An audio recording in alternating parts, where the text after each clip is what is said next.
He sent 45 letters to newspapers, to police, to the families of the people he killed.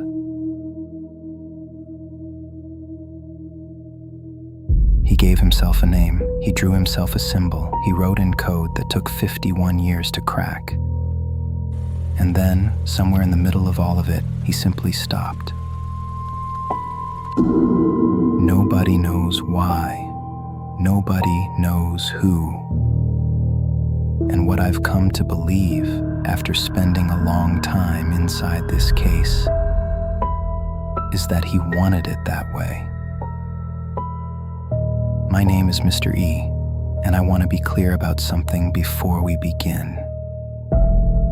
This documentary is not about giving the Zodiac Killer what he always wanted, which was an audience. It's about something more uncomfortable than that. It's about understanding why a human being would construct an identity around terror, and what it tells us that we still haven't found him. Northern California, 1968 into 1969. A series of attacks across different counties, different locations, different victim types. No pattern that investigators could anticipate. No witness who survived and could describe him fully. Just letters. Afterwards, always letters. At least 5 confirmed victims, possibly more. He claimed 37. The gap between those two numbers is where most of the horror lives, not in what we know, in what we don't. December 20th, 1968, Lake Herman Road, Benicia, California. 2 teenagers in a parked car. David Faraday, 17. Betty Lou Jensen, 16. Neither of them had any reason to feel afraid that night.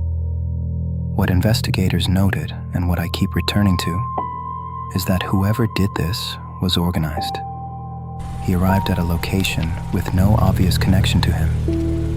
He controlled the scene. He left quickly. He made no mistakes that night that the investigation ever found.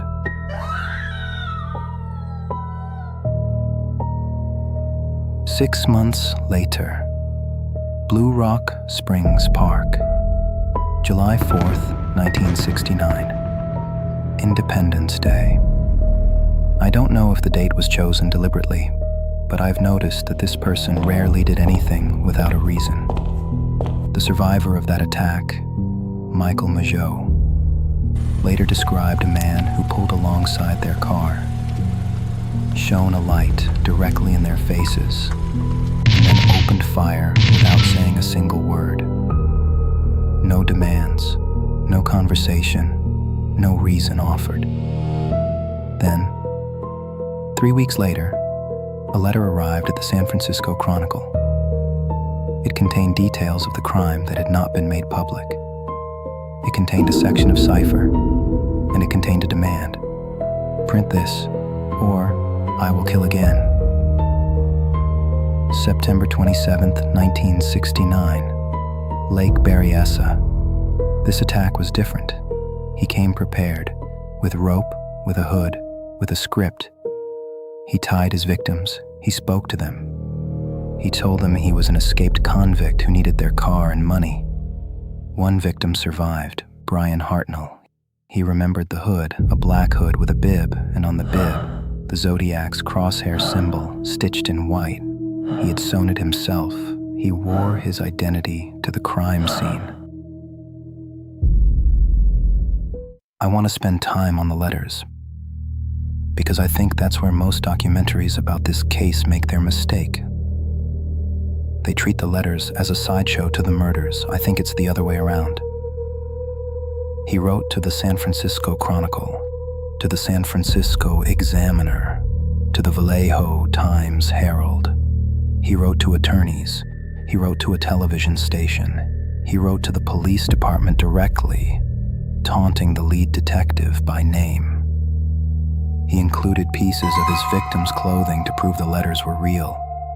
He threatened to shoot children on school buses if his letters weren't printed on the front page. He gave himself a score like a game: Zodiac 10, SFPD 0. Now, the cipher. He sent 3 pieces of coded text, split across 3 different newspapers simultaneously, demanding they be published. The combined cipher had 408 symbols.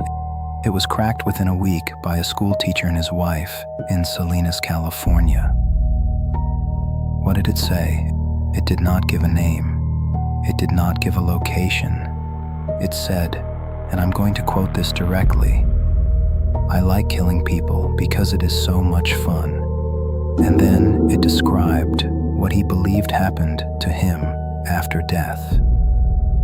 He believed that his victims would become his slaves in the afterlife. That killing gave him a collection, that death was not an end. It was an acquisition. I've read a lot of case files in my time. That particular belief system is not common. It tells us something specific about the kind of interior world this person was living in. Then there is the second cipher, the one called Z340, named for its 340 symbols. It went unsolved for 51 years. In December 2020, a team of 3 amateur codebreakers cracked it. What it contained was not a name, not a confession, a complaint. He complained that the gas chamber was not as painless as people said, that he was afraid of it. A man who killed without mercy, afraid of a painless death. That contradiction tells you almost everything you need to know about who you are looking for. I want to tell you something about this case that most coverage skips past. The Zodiac was not a ghost. He was not a monster from a film. He was a person who went to work, who had neighbors, who may have had a family, who drove on the same roads, bought groceries in the same stores, and sat in the same diners as the investigators who were trying to find him. There have been over 2,000 named suspects in this case, 2,000 people that someone at some point believed could be responsible. That number alone should tell you something. Not about the investigation's incompetence, but about how completely this person hid inside ordinary life. The handwriting experts said the letters were written by someone educated, not formally, but widely read. Someone who understood how language creates impression. Someone who chose words for effect, not just meaning. Here's the thing I keep coming back to. He stopped, voluntarily. Around 1974, the letters simply ceased. No capture, no death announced, no final communication. He decided, at some point, that he was done. And that decision is the one thing about this case that no psychological profile has ever fully explained. He may have lived for decades after 1974. He may have grown old. He may have sat across from someone at a family dinner table and passed the bread and made small talk and gone to sleep that night with everything he knew buried so completely inside himself that nobody ever came close. The Zodiac Killer is one of the most documented unsolved cases in American criminal history. There are books, films, podcasts, academic papers, an entire industry of attention built around a person who craved exactly that. I've thought about that a lot while making this. Whether adding one more voice to the noise is the right thing to do. What I keep coming back to is this: the victims were real. The families are still alive. The case is still open. And silence in this instance is not the same as respect. David Faraday was 17. Betty Lou Jensen was 16. Darlene Ferrin was 22. Cecilia Shepard was 22. Paul Stein was 29.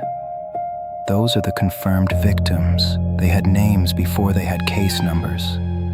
I think it matters that we keep saying them. The Zodiac got his symbol, his ciphers, his name in every headline.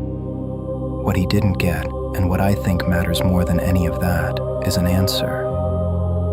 We still don't know who he was, and maybe the most honest thing I can say at the end of all of this is that not knowing is its own kind of justice. The case isn't closed, it's waiting.